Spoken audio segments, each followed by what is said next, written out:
नमस्कार, मैं राजू कुमार आप सबों को अपने YouTube चैनल MSc क्लासेज टवका बिहार में स्वागत करता हूं। नमस्कार। आज हम लोग 10th क्लास का हिंदी सब्जेक्ट का वस्तुनिष्ठ क्वेश्चन ऑब्जेक्टिव क्वेश्चन पढ़ेंगे और अगर आप ध्यान से देखें तो आपको प्रत्येक क्वेश्चन का आंसर याद हो जाएगा। सिर्फ आप ध्यान से पूरी वीडियो देखें। क्वेश्चन नंबर 1 है, तो बाबा साहब भीमराव अंबेडकर का जन्म किस राज्य में हुआ था? क्वेश्चन आप समझ गए होंगे। बाबा साहब भीमराव अंबेडकर का जन्म किस राज्य में हुआ था? तो आंसर आपका है, आप आंसर देख सकते हैं, बिहार, गुजरात, महाराष्ट्र। इसका आंसर होगा आपका मध्य प्रदेश। बाबा साहब भीमराव अंबेडकर का जन्म मध्य प्रदेश के महू नामक स्थान पर हुआ था। आंसर मध्य प्रदेश। अब नेक्स्ट क्वेश्चन है आपका कि भीमराव अंबेडकर का जन्म कब हुआ था? क्वेश्चन आप समझ गए होंगे। भीमराव अंबेडकर का जन्म कब हुआ था? आंसर आपका होगा भीमराव अंबेडकर का जन्म 14 अप्रैल 1891 में हुआ था। भीमराव अंबेडकर का जन्म 14 अप्रैल 1891 में हुआ था। नेक्स्ट क्वेश्चन आपके सामने है, भारत में बेरोजगारी का मुख्य कारण क्या है? क्वेश्चन समझ गए होंगे आप। भारत में बेरोजगारी का मुख्य कारण क्या है? आंसर होगा भारत में बेरोजगारी का मुख्य कारण जाति प्रथा है। आंसर ये आपका होगा जाति प्रथा। नेक्स्ट क्वेश्चन आपके सामने है, श्रम विभाजन और जाति प्रथा। श्रम विभाजन और जाति प्रथा पाठ अंबेडकर के किस भाषण का हिंदी रूपांतरण है? क्वेश्चन आप समझ गए होंगे। क्वेश्चन, श्रम विभाजन और जाति प्रथा पाठ अंबेडकर के किस भाषण का हिंदी रूपांतरण है? आंसर होगा आपका annihilation of caste. Annihilation of caste. Answer आपका होगा annihilation of caste. Next question है, आधुनिक सभ्य समाज किसके लिए श्रम विभाजन को आवश्यक मानता है? आधुनिक सभ्य समाज किसके लिए श्रम विभाजन को आवश्यक मानता है? इसका आंसर आपको होगा कार्य कुशलता के लिए। आंसर आपका होगा कार्य कुशलता के लिए। नेक्स्ट क्वेश्चन है, जाति प्रथा भारत में बेरोजगारी का एक प्रत्यक्ष कारण बनी हुई है, क्योंकि यह इच्छित पैसा निर्भर चुनने को अनुमति नहीं देती, पैतृक पैसा चुनने का बाध्य है। आंसर आपका होगा इसका कार्यकुशलता से कोई मतलब नहीं। आंसर होगा उपरोक्त सभी। नेक्स्ट क्वेश्चन है, भाईचारे की संबंध दूध और पानी के मिश्रण सा क्यों बताया गया है? भाईचारे का संबंध दूध और पानी के मिश्रण सा क्यों बताया गया है? आंसर होगा ये जो है एक दूसरे के पूरक हैं। आंसर होगा ये एक दूसरे के पूरक हैं। ये एक दूसरे के पूरक हैं। नेक्स्ट क्वेश्चन है, जाति प्रथा क्या निर्धारण करती है? जाति प्रथा क्या निर्धारण करती है? आंसर होगा जाति प्रथा पैसा निर्धारण करती है। आंसर इसका होगा पैसा। नेक्स्ट क्वेश्चन है, श्रम विभाजन निश्चय ही सभ्य समाज की डैश है। श्रम विभाजन निश्चय ही सभ्य समाज की डैश है। इसका आंसर होगा आवश्यकता। श्रम विभाजन निश्चय ही सभ्य समाज की आवश्यकता है। आंसर होगा आवश्यकता। नेक्स्ट क्वेश्चन है, किसने श्रम विभाजन के नाम पर श्रम को विभाजित कर दिया? किसने श्रम विभाजन के नाम पर श्रम को विभाजित कर दिया? आंसर होगा इसका सभ्य समाज। आंसर होगा सभ्य समाज ने। नेक्स्ट क्वेश्चन है, लोकतंत्र मूलतः सामूहिक जीवनचर्या की एक रीति तथा समाज में सम्मिलित अनुभवों के आदान प्रदान का नाम है। यह किसकी युक्ति है? फिर से समझे क्वेश्चन। लोकतंत्र मूलतः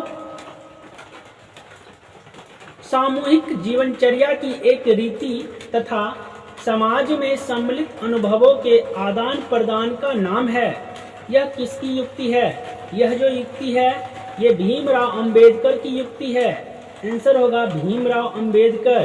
फिर से नेक्स्ट क्वेश्चन कहता है कि भारतीय समाज का निर्माण कह कर किन्हें श्रद्धांजलि अर्पित की जाती है? भारतीय संविधान का निर्माता कहकर किन्हें श्रद्धांजलि अर्पित की जाती है? आंसर इसका होगा Bhimrao Ambedkar. Answer Bhimrao Ambedkar. Next question है, जाति प्रथा को यदि श्रम विभाजन मान लिया जाए तो यह स्वाभाविक विभाजन नहीं है, क्योंकि आंसर होगा यह मनुष्य की रुचि पर आधारित नहीं है।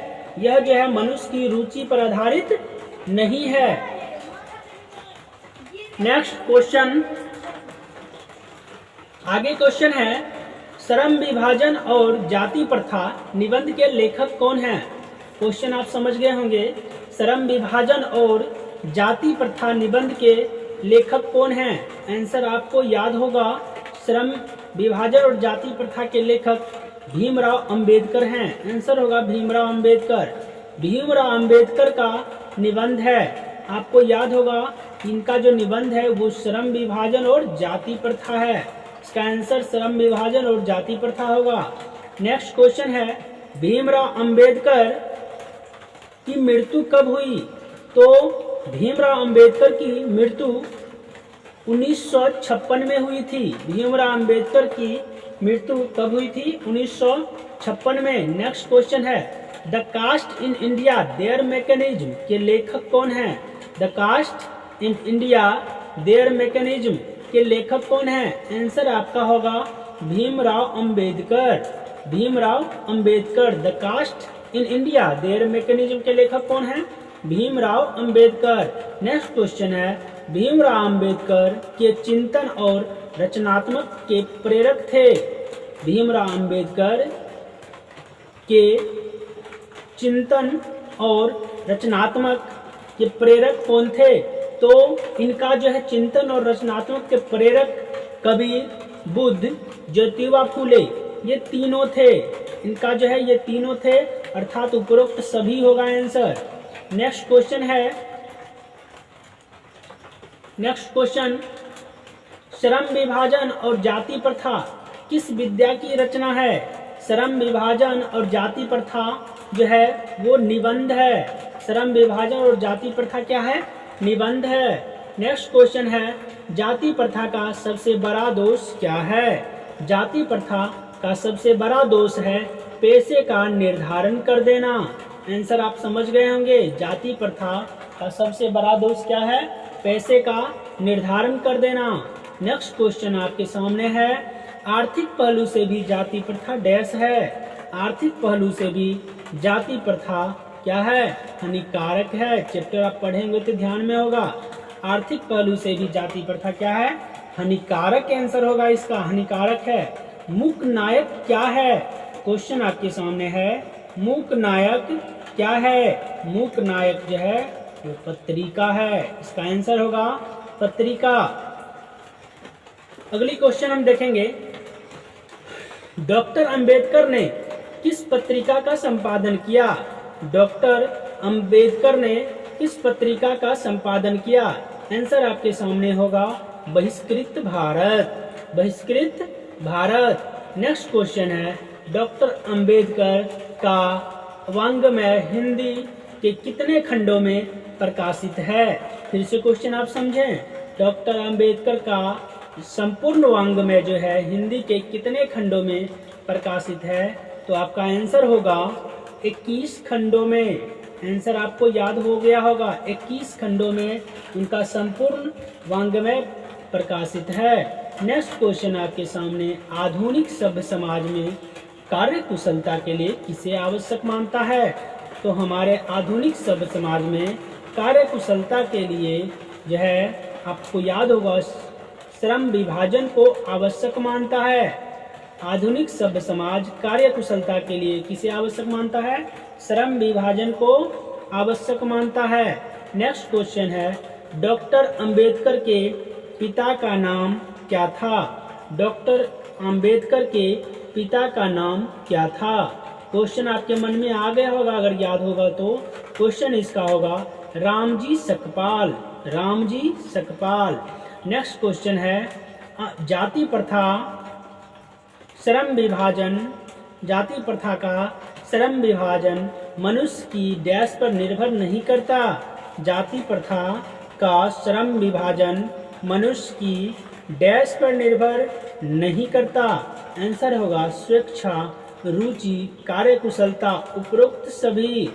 इसका आंसर होगा उपरोक्त सभी। नेक्स्ट क्वेश्चन है आपके सामने, नेक्स्ट क्वेश्चन है, अंबेडकर के अनुसार आदर्श समाज किस पर आधारित है? क्वेश्चन आप समझ गए होंगे, अंबेडकर के अनुसार आदर्श समाज किस पर आधारित है? आंसर होगा स्वतंत्रता, समानता, भ्रातृत्व, ये सभी हो जाएगा, उपरोक्त सभी। नेक्स्ट क्वेश्चन है, जाति प्रथा मनुष्य को जीवन भर के लिए डैश में बांध देती है। जाति प्रथा मनुष्य को जीवन भर के लिए किसमें बांध देती है? डैश में बांध देती है। आंसर आपका होगा एक ही पैसे में, एक ही पैसे में। नेक्स्ट क्वेश्चन है, हिंदू धर्म की जाति प्रथा किसे अनुमति नहीं देती? हिंदू धर्म की जो जाति प्रथा है किसे अनुमति नहीं देती? इसका आंसर होगा पैसा चुनने की अनुमति नहीं देती। नेक्स्ट क्वेश्चन है, भाईचारे का दूसरा नाम क्या है? क्वेश्चन आप समझ गए होंगे, भाईचारे का दूसरा नाम क्या है? भाईचारे का दूसरा नाम है लोकतंत्र। भाईचारे का दूसरा नाम है लोकतंत्र। नेक्स्ट क्वेश्चन है, अंबेडकर की दृष्टि में भाईचारे का वास्तविक रूप कैसा है? अंबेडकर की दृष्टि में भाईचारे का वास्तविक रूप कैसा है? आंसर होगा दूध और पानी की मिश्रण की तरह। दूध और पानी की मिश्रण की तरह। नेक्स्ट क्वेश्चन है, अंबेडकर बेरोजगारी का प्रमुख और प्रत्यक्ष कारण किसे मानते हैं?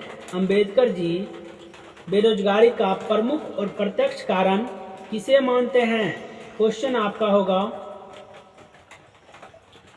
जाति प्रथा को। आंसर होगा जाति प्रथा को। नेक्स्ट क्वेश्चन है, अंबेडकर की दृष्टि में आदर्श समाज कैसा होना चाहिए?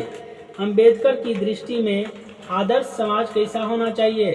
आंसर होगा जिसमें स्वतंत्रता, समानता और भ्रातृत्व का भाव हो। आंसर होगा जिसमें स्वतंत्रता, समानता और भ्रातृत्व का भाव हो। नेक्स्ट क्वेश्चन है, आदर्श समाज स्वतंत्रता, समानता, भ्रातृत्व पर आधारित होगा, किसने कहा? अभी ही इसका क्वेश्चन आप देखें और आंसर भीमराव अंबेडकर। तो भीमराव अंबेडकर बोले थे ये चीज। आंसर होगा इनका भीमराव अंबेडकर। आदर्श समाज स्वतंत्रता, समानता, भ्रातृत्व पर आधारित हो, किसने कहा? भीमराव अंबेडकर ने कहा। भीमराव अंबेडकर ने किस प्रथा को आर्थिक पहलू से खतरनाक माना है? भीमराव अंबेडकर ने किस प्रथा को आर्थिक पहलू से भी खतरनाक माना है? आंसर होगा जाति प्रथा को। आंसर क्या होगा? जाति प्रथा को। तो यदि आप ध्यान से देखें तो सभी क्वेश्चन याद हो जाएगा। Thank you.